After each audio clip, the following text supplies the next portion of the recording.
أعوذ بالله السميع العليم من الشيطان الرجيم من همزه ونفخه ونفثه بسم الله الرحمن الرحيم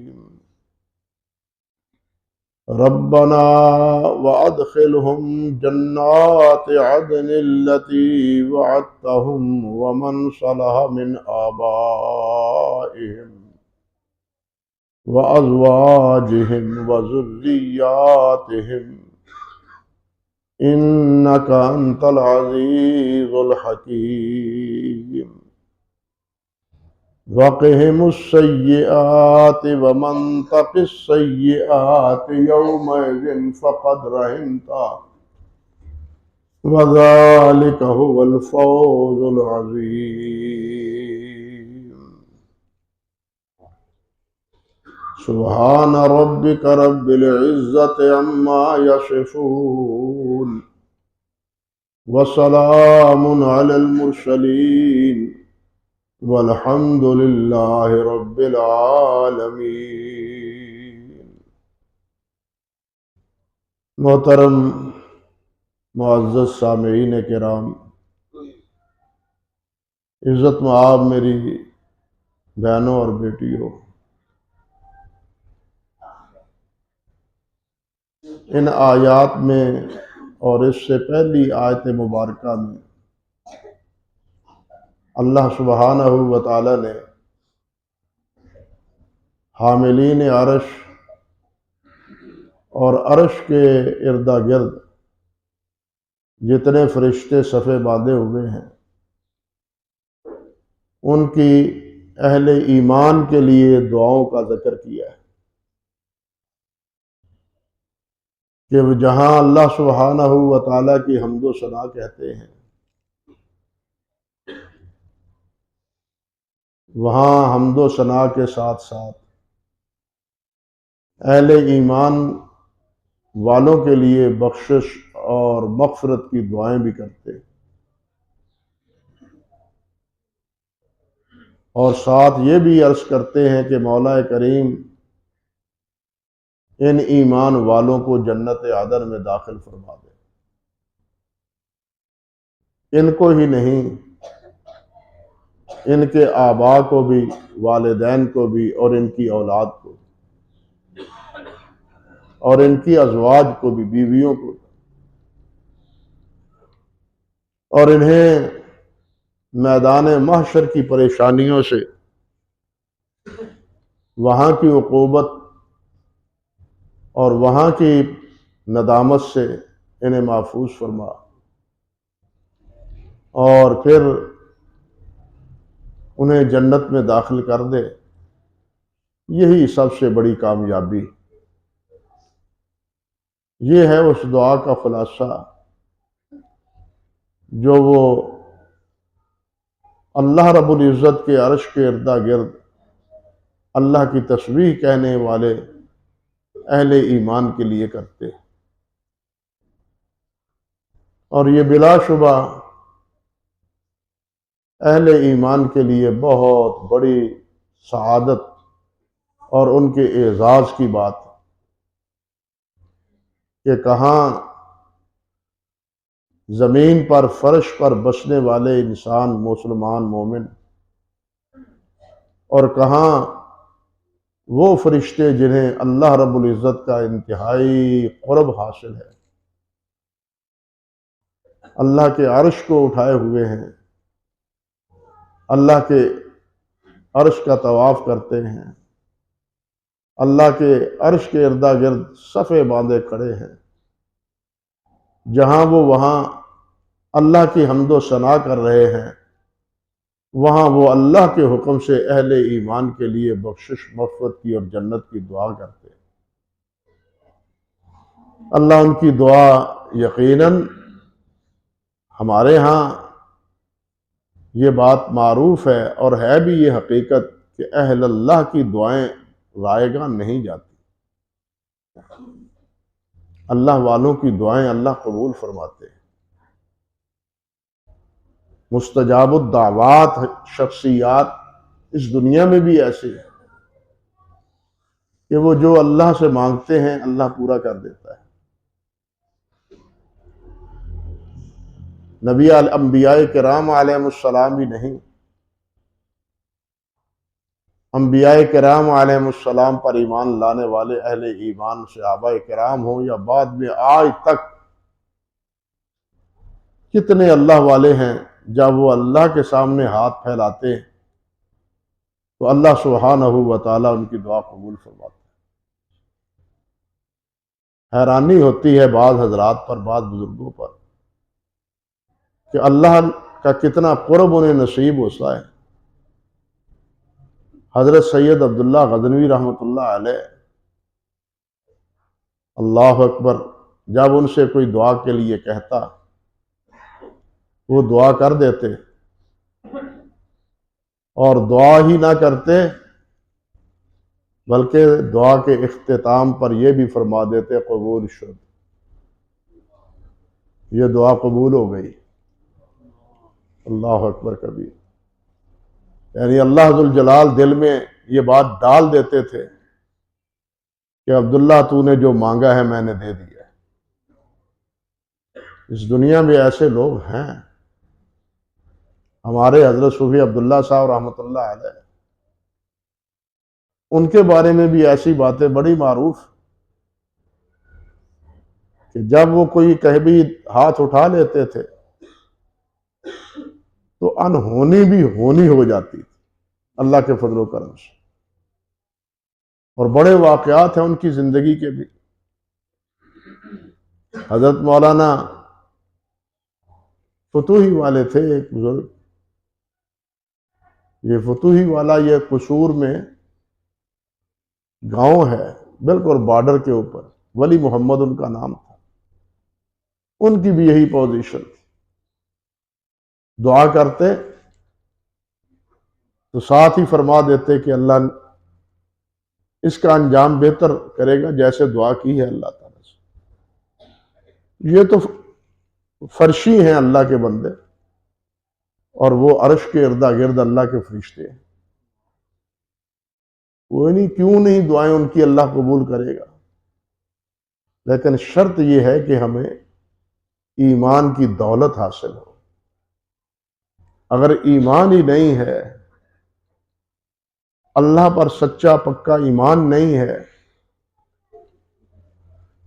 اللہ کے ساتھ ہم شرک اور سنت کے ساتھ بدعات ان کو ملوث کیے ہوئے ہیں، تو پھر ہمیں اپنی ان دعاؤں پر اور ہمارے لیے ان دعاؤں پر کسی غلط فہمی میں مبتلا نہیں ہونا چاہیے۔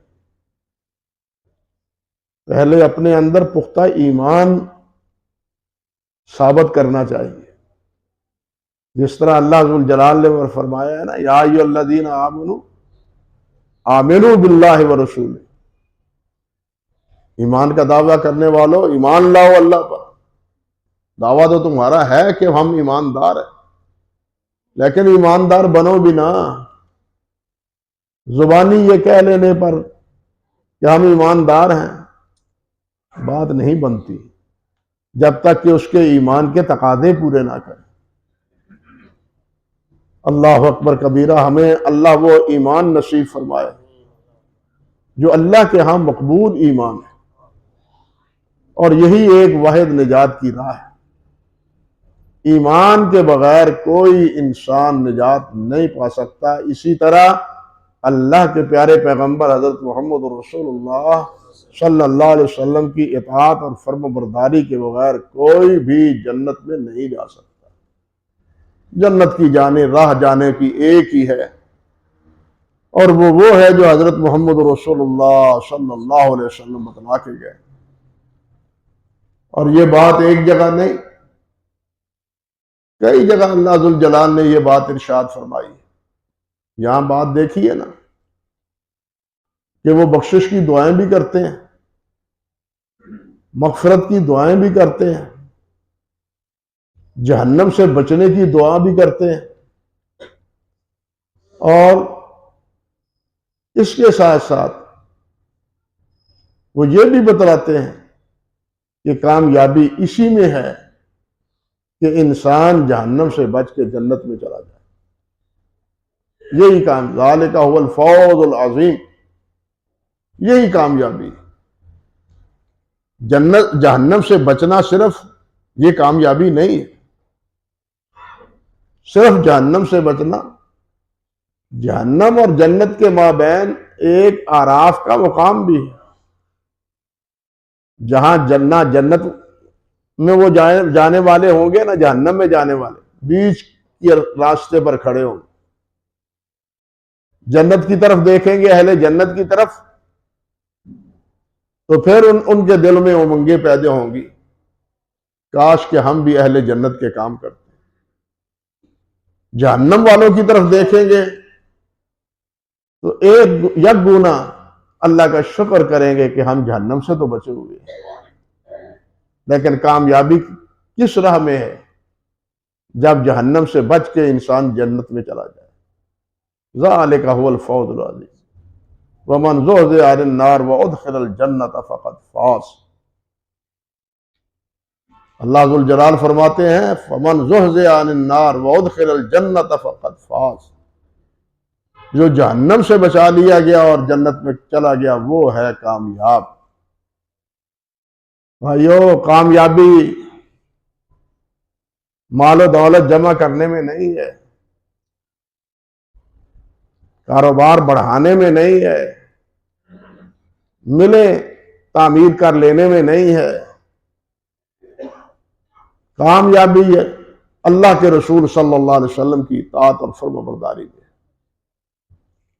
ہم جس چیز کو آج کامیابی سمجھ رہے ہیں اور اس کامیابی کے لیے ہر جائز اور ناجائز کام بروئے کار لا رہے ہیں، یہ سارا گھاٹے کا اور نقصان کا سودا ہے، خسارے کا سودا ہے. یہ کامیابی کا سودا نہیں. کامیابی کا سودا یہ ہے کہ ہم اللہ کی وحدانیت کو مانیں اور اللہ کے پیارے پیغمبر صلی اللہ علیہ وسلم کی اطاعت اور فرمانبرداری میں زندگی گزاریں. یہی کامیابی ہے.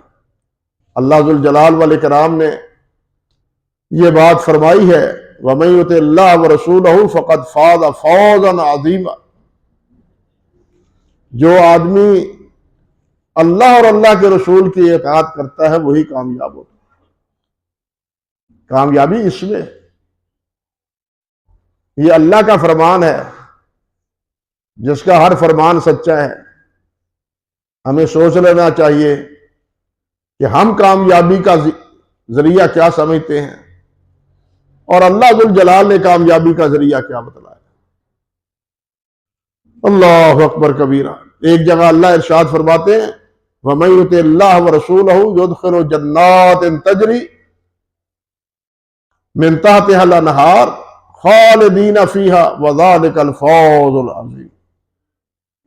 فرمایا کہ وہ لوگ جو اللہ اور اللہ کے رسول کے اطاعت گزار ہیں وہ جنت میں جائیں گے، جنت میں داخل ہوں گے جس کے نیچے نہریں جاری ہوں گی، اور ساتھ یہ بھی فرمایا وہ ہمیشہ ہمیشہ اس میں رہیں گے. یہی کامیابی. دنیا کی زندگی تو 60 70 80 سال ہے، 100 سال ہے، یہی ہے زیادہ سے زیادہ. اس میں انسان اپنا گزر اوقات کے لیے 100 ہاتھ پیر مارے، اسے مارنے کی اجازت ہے، حکم ہے کہ اللہ کا فضل تلاش کرو، لیکن کس طریقے سے؟ جائز طریقے سے، ناجائز طریقے سے نہیں، حلال طریقے سے، حرام طریقے سے نہیں. حضرات صحابہ کرام رضوان اللہ علیہ مجمعین میں، بلکہ حضرات انبیاء کرام علیہ السلام میں فقراء بھی تھے اور بادشاہ بھی تھے. حضرت سلیمان علیہ السلام، حضرت داؤد علیہ السلام کیا تھے، لیکن حضرت ایوب علیہ السلام کیا تھے؟ آپ اندازہ کریں. نبی صحابہ کرام رضوان اللہ علیہ مجمعین میں حضرت ابو ذر بھی تھے، حضرت ابو ہریرہ بھی تھے رضی اللہ تعالی عنہ، اور عمار بن یاسر بھی تھے اور حضرت یاسر بھی تھے. یہ سب حضرات. لیکن ادھر حضرت عثمان غنی رضی اللہ تعالی عنہ بھی تھے، حضرت عبد الرحمن بن عوف بھی تھے. حضرت عبداللہ بن زبیر بھی تھے. تو یہ تقسیم اللہ ذو الجلال والاکرام کی. اور کئی بار میں عرض کر چکا ہوں کہ اس تقسیم میں بھی ہمارا امتحان ہے. اس تقسیم میں بھی ہمارا حقیقتاً امتحان ہے کہ یہ مال و دولت کما کے کیا کرتا ہے، اور فقیری اختیار کر کے، بے بسی اختیار کر کے جب اس پر یہ طاری ہوتی ہے تو پھر وہ اس وقت اپنی زبان سے کیا الاپتا ہے. کہیں اللہ کا شکوہ تو نہیں کرتا، اللہ کا شکوہ تو نہیں کرتا، اور اس سے یہ ہے کہ وہ اتراتا تو نہیں ہے شیطان کی طرح، اللہ کا شکر ادا کرتا ہے.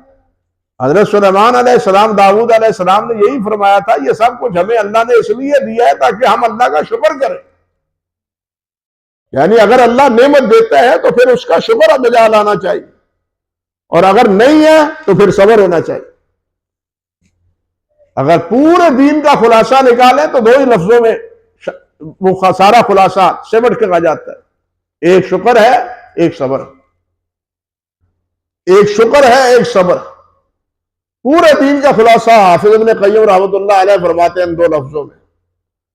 تو اللہ سبحانہ و تعالیٰ اگر دے تو ہمیں شاکر بنائے، اور اگر مشکل وقت آئے، بیماری آ جائے، پریشانی آ جائے تو اللہ ہمیں صبر کی توفیق. اور یہ دونوں کیٹیگری اور یہ دونوں چیزیں کس کی اطاعت میں ہیں؟ یہ نبی علیہ السلام کی اطاعت میں. نبی علیہ السلام پر مشکل وقت نہیں آئے. نبی علیہ السلام کا سر سے بہہ کے خون ایڑیوں تک نہیں پہنچا. نبی علیہ السلام کے چہیتے اس دنیا سے رخصت نہیں ہوئے. اس وقت نبی علیہ السلام کا کیا نمونہ ہے ہمارے لیے؟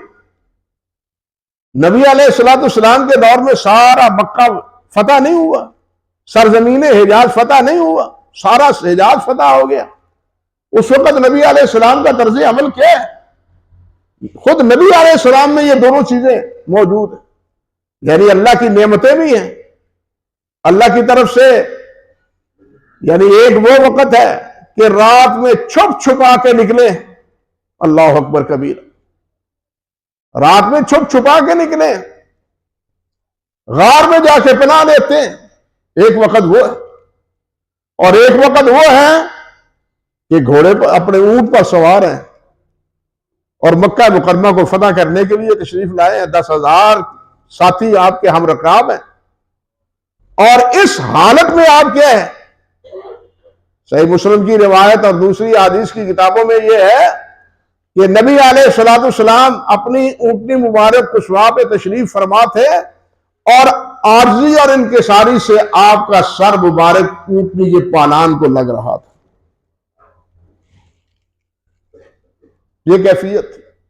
اور کیا فرما رہے تھے؟ الحمدللہ الذی نصر عبدہ وصدق وعدہ وعظم الاحزاب وحدہ.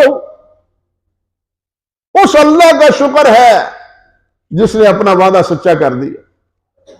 اس اللہ کا شکر ہے جس نے سارا مطلع صاف کر دیا. اس اللہ کا شکر ہے جس نے سارے لشکر بھگا دیے.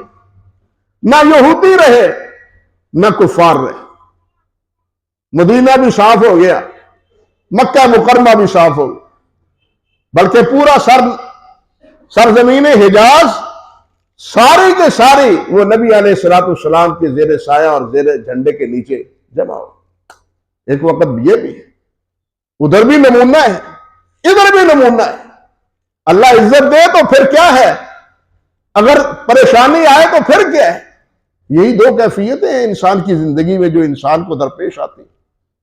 اللہ سبحانہ و تعالی ایمان کے ساتھ ساتھ آپ کا یہ اسوہ جو ہے اس کو اپنانے کی ہمیں توفیق عطا فرمائے. اور یہاں یہ دیکھیے کہ فرشتے کہتے کہ ربنا وادخلہم جنات عدن، اللہ اے پروردگار انہیں جنت عدن عطا فرما. یہ جنت کے ناموں میں سے ایک نام ہے. جنت کے بہت سے نام ہیں، جنت کے بہت سے نام ہیں. دار السلام بھی ہے، دار المقامہ بھی ہے، اسی طرح یہ المقام الامین بھی ہے، جنت النعیم بھی ہے، جنت المأویٰ بھی ہے. مختلف نام ہیں جو قرآن مجید میں آئے. اور ایک نام یہی جنت عدن ہے. جنت عدن جنت کا نام. عدن کے کیا معنی ہے؟ عدن اس جگہ کو کہتے ہیں کہ جہاں جو ٹھہرنے والی وہیں انسان ٹھہر جائے، اطمینان پائے. یہی وجہ ہے کہ یہ جو پہاڑوں میں جواہرات ہوتے ہیں، ہیرے اور موتی ہوتے ہیں، سونا ہوتا ہے، دوسری معدنیات ہوتی ہیں، تو اس پہاڑ کو کیا کہتے ہیں؟ معدن کہتے ہیں. معدن یعنی یہ جواہرات محفوظ رہنے کی جگہ، یہ وہاں ٹھہرے ہوئے ہیں. اس لیے جنت بھی ٹھہرنے کی جگہ ہے، وہاں سے نکلنے کی جگہ نہیں ہے. جنت میں جو جائے گا وہ وہاں رہے گا. جس طرح دوسرے مقام پہ اللہ ذو الجلال نے فرمایا خالدین فیہا، جو ہمیشہ وہاں رہیں گے. یعنی ایک ہی لفظ کو مختلف، ایک ہی معنی کو مختلف اسالیب میں، مختلف مفاہیم میں اللہ سبحانہ و تعالی نے بیان فرمایا. کہیں فرمایا خالدین فیہا، کہیں فرمایا جنات عدن، کہیں فرمایا دار المقامہ، ٹھہرنے کی جگہ، کہیں فرمایا دار السلام، سلامتی کی جگہ. سلامتی کی وہی جگہ ہے اور کوئی جگہ سلامتی کی نہیں. دنیا تو سلامتی کی جگہ ہے ہی نہیں نا. دنیا تو پریشانی کا گھر ہے. دنیا تو پریشانی کا گھر ہے. اطمینان کی جگہ، رہنے کی جگہ. ان الدار الاخرۃ لہی الحیوان. اللہ فرماتے ہیں زندگی تو آخرت کی. اللہ اکبر کبیرہ. زندگی تو آخرت کی. ان الدار الاخرۃ لہی الحیوان. جنت کی زندگی اصل زندگی ہے، دنیا کی زندگی کوئی زندگی نہیں ہے. اس ہمیشہ کی زندگی جو اصل زندگی ہے، جہاں نہ پریشانی، نہ بیماری، نہ تکلیف، نہ تھکاوٹ، نہ کوئی مصیبت، نہ نیند، نہ موت، نہ کسی چیز کی کمی، اور نہ ہی کسی چیز کے چاہنے میں. جو چیز آپ چاہیں گے اس کی عدم دستیابی کا کوئی وہاں تصور ہوگا. اللہ اکبر کبیرہ. یہ ہے وہ جنت جس کو جنت عدن کہا، دار المقامہ کہا، دار السلام اللہ ذو الجلال نے فرمایا. اللہ اکبر کبیرہ. اللہ اکبر کبیرہ. اللہ ذو الجلال نے اسی جنت کے بارے میں ایک جگہ ارشاد فرمایا ان الذین آمنوا وعملوا الصالحات کانت لہم جنات الفردوس سے نزلا. جو ایمان والے ہیں اور نیک عمل کرنے والے ہیں ان کے لیے جنت الفردوس. اللہ اکبر کبیرہ. ان کے لیے جنت الفردوس. یہ بھی جنت کا نام ہے جنت الفردوس، بلکہ جنت الفردوس جنت کا سب سے اعلیٰ مقام ہے. جنت کے 100 درجات ہیں، 100 درجات. سب سے اعلیٰ درجہ جو ہے وہ جنت الفردوس کا ہے. بلکہ نبی علیہ الصلوۃ والسلام نے ارشاد فرمایا کہ جب تم اللہ سبحانہ و تعالیٰ سے دعا کرو تو جنت الفردوس کی دعا کیا کرو. اذا سألتم اللہ، جب تم اللہ سبحانہ و تعالیٰ سے جنت کی اپنے دعا کرو فاسألوا الفردوس، تو اللہ سے جنت فردوس مانگا کرو. یا اللہ جنت الفردوس عطا فرما. فإنه أعلى الجنة وفوقه عرش الرحمن ومنه تفجر انہار الجنہ. اس جنت الفردوس کے اوپر اللہ کا عرش. اس جنت الفردوس ہی سے ساری وہ دودھ کی، پانی کی، شہد کی، ہر چیز کی جو نہریں جنت میں چلیں گی وہ جنت الفردوس سے، اور اس کا مرکز ہوگا، اس کا منبع وہی جنت الفردوس ہوگا. اسی لیے فرمایا اذا سألتم اللہ الجنہ فاسألوا الفردوس. جب اللہ سے جنت مانگو تو کہا کرو بھائی جب اللہ سے مانگنا ہے تو تھوڑا کیوں مانگنا ہے؟ وہ غنی ہے، وہ دے گا تو اس کے خزانے میں کوئی کمی ہوگی؟ کوئی خزانہ سب کوئی جنت فردوس دے دے تو کیا جنت اور فردوس کم پڑ جائے گی؟ حاشا وکلا نہیں. سب سے کم اور سب سے آخری، حدیث شریف میں آتا ہے سب سے آخری جنتی جو سب سے آخر میں جنت میں جائے گا، آپ کی اس زمین سے 10 گنا زیادہ زمین اس کو ملے گی۔ جنت الفردوس کا تو ہم تصور ہی نہیں کر سکتے۔ یہ ہے سب سے ادنا جنت کا درجہ، پہلا درجہ گویا یوں سمجھ لیجیے۔ اس لیے اگر سب کو اللہ جنت الفردوس ہم گناہگاروں کو عطا فرما دے تو کیا جنت الفردوس کم پڑ جائے گی؟ بالکل نہیں۔ اللہ اکبر۔ تو فرمایا کہ جنت اللہ تعالیٰ جنت عطا فرمائے گا ان کو، جنت الفردوس نزلا، ان کی مہمان نوازی جنت الفردوس میں ہوگی، خالدین فیہا، وہ اس میں ہمیشہ ہمیشہ رہیں گے، لا یبغون عنہا حولا، وہ وہاں سے جانے کے لیے آمادہ نہیں ہوں گے کہیں اور چلے جائیں، کہیں اور جا بسے۔ دنیا کے شاعروں نے تو کہا ہے نا کہ اب یہاں ہمارا جینا مشکل ہے، کہیں اور جگہ جا بسے۔ یہ بستی اب ہماری بستی نہیں ہے، کسی اور کی بستی ہے، کہیں اور جا کے ڈیرا لگا لیں۔ بعض وہ بھی ہوتے ہیں، وہ کہتے ہیں جناب اس جگہ کو تو ہم نے درجنوں بار دیکھا ہے، اب وہاں اس دیکھنے کا کیا فائدہ ہے وہاں جانے کا اور دیکھنے کا۔ لیکن وہاں سے لا یبغون عنہا حولا، وہاں سے نکلنے کا کسی کو تصور بھی نہیں آئے گا کہ یہاں سے کہیں اور چل بسے۔ کیوں چل بس یہ ہوگا؟ اس کا جواب اگلی آیت میں اللہ سبحانہ و تعالیٰ نے ارشاد فرمایا ہے، قُلْ لَوْ كَانَ الْبَحْرُ مِدَادًا لِكَلِمَاتِ رَبِّي لَنَفِدَ الْبَحْرُ قَبْلَ أَن تَنفَدَ كَلِمَاتُ رَبِّي وَلَوْ جِئْنَا بِمِثْلِهِ مَدَدًا۔ اللہ کے کلمات اتنے ہیں اگر ان کو لکھا جائے اور یہ جتنا پانی ہے سمندروں دریاؤں کا ان کو سیاہی بنا دیا جائے، یہ ساری سیاہی ختم ہو جائے، لیکن اللہ کے کلمات بند نہیں ہوگی، ختم نہیں ہوگی۔ وَلَوْ جِئْنَا بِمِثْلِهِ مَدَدًا، اگرچہ یہ ایک سمندر نہیں 2 سمندر ہو جائیں،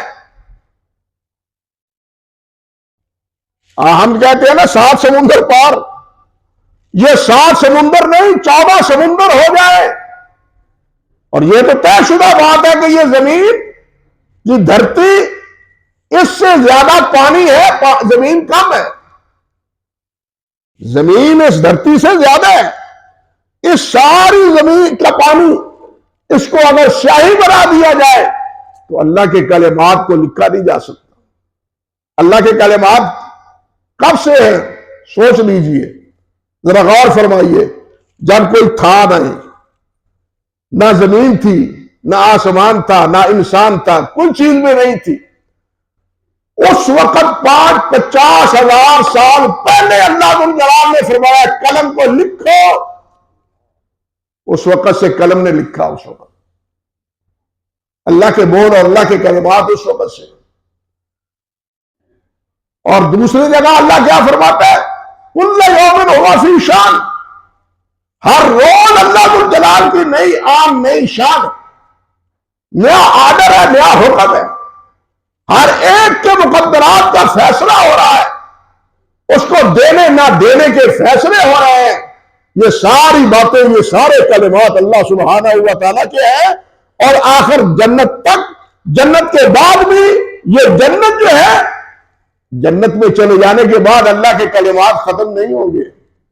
بات سمجھ لیں، جنت کے جانے کے بعد اللہ کے کلمات ختم نہیں ہوں گے۔ یہ کلمات اللہ کی صفت ہے، اور اللہ کی صفت کمال ہوتا ہے، اس میں نقص نہیں ہوتا، کمزوری نہیں ہوتی، اللہ کے کسی صفت میں کمی نہیں ہے۔ اللہ کی تمام صفات کامل، مکمل اور اکمل ہے، اللہ کے کلمات بھی کامل، مکمل اور اکمل ہے، ان میں کسی قسم کی کمی نہیں ہوگی۔ آج جنت کا نظارہ دیکھا ہے، یہ باغ و بہار ہے، یہ پھل ہے، لیکن اگلے روز حکم کچھ اور ہوگا، جنت کی بہار کچھ اور ہوگی، اس اگلے روز جنت کی بہار پھر اور ہوگی۔ اللہ کے کلمات کو ختم ہوں گے؟ اللہ کے کلمات نہیں ختم ہوں گے۔ اللہ جنت کی بہاریں اور جنت کے نظارے وہ تبدیل کرتے رہیں گے، ایک سمت میں نہیں ہوں گے۔ بات سمجھے؟ اسی لیے اللہ نے فرمایا لا یبغون عنہا حولا، وہاں سے جانے کے لیے وہ چاہیں گے ہی نہیں، کیونکہ اس سے بڑھ کے اور کوئی جگہ رہنے اور چاہنے کی ہے ہی نہیں۔ کوئی ایک نظارہ ہو تو انسان کا دل اکتا جاتا ہے، ایک جگہ ٹھہرنا پڑے تو انسان کا دل اکتا جاتا ہے، لیکن جنت اس کی ایک ہی صفت تھوڑی ہے، اور وہ کوئی کہنا چاہیے اللہ آپ کا بھلا کرے، وہ 2 یا 4 کنال کی جگہ تھوڑی ہے، اس کا تو تصور ہی نہیں ہے ہمارے ہاں۔ اللہ اکبر کبیرہ۔ اس لیے وہ جنت ہے جس میں اللہ تعالیٰ انسان کو عطا فرمائے گا، انسان کو اللہ تعالیٰ، انسان مومن کو اللہ تعالیٰ عطا فرمائے گا۔ اللہ اکبر کبیرہ۔ اور یہ ساتھ یہ بھی دیکھیے، اب سوال یہ پیدا ہوتا ہے، غور طرف مسئلہ یہ ہے کہ فرشتے یہ کہتے ہیں کہ اللہ ان کو بخش دے، یا اللہ ان کی مغفرت فرما، ان کے والدین کو بھی، ان کی ذریات کو بھی، سب کو معاف فرما دے، اور ساتھ یہ بھی کہ انہیں جنت وادخلہم جنت عدن، ہمیشہ رہنے والی جنت میں بھی داخل کر دے۔ یہ سب کچھ دعائیں مانگی جا رہی ہیں، تو پھر مومن یہ کیوں کہتا ہے ربنا وآتنا ما وعدتنا علی رسلک ولا تخزنا یوم القیامہ انک لا تخلف المیعاد، ربنا لا تخزنا یوم القیامہ، یا اللہ قیامت کے دن ہمیں رسوا نہ کرنا۔ یہ دعائیں کیوں ہے؟ اللہ کا وعدہ سچا ہے یا نہیں؟ اللہ کا وعدہ سچا ہے، ان اللہ لا یخلف المیعاد، اللہ اپنے وعدے کی خلاف ورزی نہیں کرتا۔ تو یہ پھر دعائیں کیسی ہیں؟ ہم کرتے ہیں ربنا وآتنا ما وعدتنا علی رسلک ولا تخزنا یوم القیامہ، ہم جنت اللہ ذو الجلال سے طلب کرتے ہیں۔ اللہ نے اہل ایمان والوں کے لیے اور نیک اعمال والوں کے لیے جنت کا فیصلہ فرما دیا، تو اب جنت کی طلب کی دعائیں کیا مانا؟ بھائی یہ طلب کی دعا، اصل بات یہ ہے کہ اللہ ذو الجلال کو اپنے بندے کا اپنے سے مانگنا یہ اللہ کو پسند ہے، اللہ کو محبوب ہے کہ یہ بندہ مجھ سے مانگے۔ اللہ ذو الجلال والاکرام، یعنی یہ ایک اظہار عبودیت بھی ہے اور یہ ایک حکم تعبدی بھی ہے، یعنی جس طرح حکم کہہ دیا اس طرح کرنا ہے۔ اللہ ذو الجلال نے تو اپنے انبیاء کرام علیہ السلام سے وعدہ کیا یا نہیں کیا؟ یوم لا یخزی اللہ النبی والذین آمنوا معہ، لیکن اللہ کے نبی بھی اور صحابہ کرام بھی یہ دعائیں کرتے تھے۔ اللہ ذو الجلال والاکرام نے فرما دیا کہ میرے نبی تمہارے نامہ اعمال پہ کوئی دھبا نہیں، لیکن نبی علیہ السلام پھر بخشش کی دعائیں کرتے ہیں۔ کیوں کرتے ہیں؟ اظہار عبدیت کے لیے، اظہار عبدیت کے لیے۔ یہ طریقہ ہے، کیا کہنا چاہیے، تعبدی طور پر حکم ہی ہے اللہ کا۔ تمہارے بارے میں فیصلہ کر دیا گیا ہے کہ جو ان عقائد اور ان اعمال کے حامل ہوں گے وہ جنت میں جائیں گے، لیکن اس فیصلے کے باوجود تم مجھ سے مانگو جنت، مجھ سے طلب کرو، بے نیاز نہ رہو۔ یہ حکم گویا کہ تعبدی ہے، اس لیے انبیاء کا استغفار ہو، اہل ایمان جن کے لیے جنت کا وعدہ ہے، کل وعد اللہ الحسنہ، سب صحابہ کے لیے اللہ ذو الجلال نے جنت کا وعدہ کیا ہے، لیکن وہ سب سے زیادہ اللہ ذو الجلال کی جنت کے طلبگار تھے۔ اللہ نے ان سے وعدہ کیا یا نہیں؟ وَكُلٌّ وَعْدَ اللَّهُ الْحُسْنَى، اللہ کا سب کے ساتھ وعدہ ہے کہ میں تمہیں جنت دوں گا، کوئی صحابی جنت میں نہیں، جہنم میں نہیں جائے گا، سب جنتی ہیں۔ یہ تو وہ بدبخت ہے جو کلمہ بھی پڑھتے ہیں لیکن کلمہ وہ نہیں پڑھتے جو نبی علیہ السلام نے پڑھایا ہے۔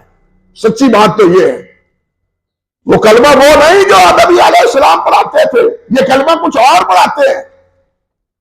اس لیے کلمہ وہ جو نبی علیہ السلام نے پڑھایا ہے، جو حضرات صحابہ کرام رضوان اللہ علیہ اجمعین نے پڑھا ہے، اعمال وہ جو نبی علیہ السلام اور صحابہ کرام رضوان اللہ علیہ اجمعین نے کیے ہیں، اللہ اکبر، جو ان کا حامل ہوگا، اللہ سبحانہ و تعالی کا ان کے ساتھ وعدہ ہے، لیکن ان کے ساتھ جو وعدہ ہے یہ اس کے باوجود بھی سب سے زیادہ جنت کے طلبگار ہیں، جن کو نبی علیہ السلام نے نام لینے کے کہا کہ ابو بکر فی الجنہ، عمر فی الجنہ، عثمان فی الجنہ، علی فی الجنہ، طلحہ زبیر فی الجنہ، عبد الرحمن بن عوف فی الجنہ، یہ سب کا نام لے لے کے جنت کا ہے، لیکن کبھی ان کے حالات تو پڑھ کے دیکھیے کہ یہ اللہ کے خوف سے ڈرتے کتنا تھے، یہ روتے کتنا تھے۔ حضرت عثمان غنی قبر کو دیکھ کر کس طرح آپ دیدہ ہو جاتے تھے۔ حضرت عمر ابو بکر صدیق رضی اللہ تعالیٰ عنہ جو صدیق ہے، صدیق اکبر ہے، اور یہ لقب اللہ جلال نے اور اللہ کے پیارے پیغمبر نے انہیں دیا ہے۔ خود رسول اللہ نے فرمایا کہ ابو بکر صدیق ہے، وہ صدیق زبان پکڑ کے کھینچتا ہے اور فرماتا ہے کہ اِنَّ هَذَا أَوْرَدَنِيَ الْمَوَارِدَ، اس نے تو مجھے ہلاکت کے گڑھے میں ڈال دی۔ کیا زبان ہے ابو بکر کی، کیا کہا اس نے ابو بکر نے، اللہ اکبر کبیرہ، اللہ اکبر کبیرہ، لیکن خوف کتنا ہے، ڈر کتنا ہے، زبان کھینچ رہے ہیں، لیکن ہماری زبانیں تو جتنی بے لگام ہیں، اللہ ہمارے حال پہ رحمت فرمائے، ہم اتنے ہی بے خوف ہیں۔ وہ جتنے قریب، میں ہمیشہ کہا کرتا ہوں کہ یہ نقطہ سمجھ لیں، جن کو جتنا اللہ کا قرب حاصل ہے وہ اتنا ہی اللہ سے ڈرتے ہیں، جس کو جتنا اللہ کا قرب حاصل ہے وہ اتنا ہی اللہ سے ڈرتے ہیں، اور جن کو اللہ جلال والاکرام، جن کے دلوں میں اللہ کی محبت نہیں ہے، اللہ کی اطاعت نہیں ہے، اللہ پر ایمان پختہ نہیں ہے، وہ کمزور ہے اس بارے میں، وہ اتنے ہی بے حجاب ہیں، اتنے ہی بے عمل ہیں، اتنے ہی سرکش ہیں، اتنا ہی تمرد ہے، اتنا ہی تکبر ہے۔ یہ نتیجہ ہے۔ اگر یہ اعمال ہے، ہمیں اپنے آپ کا جائزہ لے لینا چاہیے۔ ہمارے اندر یہ بیماریاں ہیں تو سمجھ لیں کہ ابھی ایمان پختہ نہیں ہے، ابھی عمل درست نہیں ہے، ورنہ اللہ کا ڈر اور اللہ کا خوف ہمارے دل میں ہوتا۔ اور آپ دیکھ لیں، بتلا چکا ہوں پہلے، فرشتے جو معصوم ہیں، یخافون من ربہم، وہ اللہ کے خوف سے وہ بھی ڈرتے ہیں۔ پچھلے 2 خطبے پہلے بتلا چکا ہوں، فرشتے جن کو آپ معصوم مانتے ہیں، ہمارا عقیدہ ہے کہ وہ معصوم ہے، لیکن اللہ سے وہ بے خوف نہیں ہے۔ یخشون ربہم، اپنے رب سے وہ ڈرتے ہیں، خوف زدہ ہوتے ہیں۔ اتنا قرب ہونے کے باوجود، اتنا قرب ہونے کے باوجود، معصوم ہونے کے باوجود، وہ اللہ ذوالجلال سے خشیت خوف کرتے ہیں۔ کس وجہ سے؟ اللہ کی عظمت کی وجہ سے، اللہ کی بے نیازی کی وجہ سے، اللہ کے غنا کی وجہ سے۔ پتہ نہیں اللہ کیا فیصلہ کر دے، اللہ اکبر کبھی، پتہ نہیں اللہ کیا فیصلہ کر دے، کیوں جو چاہے فیصلہ فرمائے، اللہ سے کوئی پوچھنے والا نہیں ہے۔ وہ اس بنا پہ اللہ ذوالجلال سے ڈرتے ہیں، اور ہم بے خوف اس لیے ہیں، ہم تو بخشی بخشائی امت ہیں۔ ہائے ہائے ہائے، ہمارے ہاں تصور ہی، ہم تو بخشی بخشائی امت ہیں۔ اللہ ہی ہمارے حال پہ رحمت فرمائے، اللہ تعالی ہماری بخشش فرمائے، فرشتوں کی دعا قبول فرمائے، اور یقیناً قبول ہے، بس لیکن اللہ ہمارے ایمان سے اور عمل صالح کے زیور سے آراستہ فرمائے۔ اقول قولی ھذا استغفر اللہ لی ولکم ولسائر المسلمین۔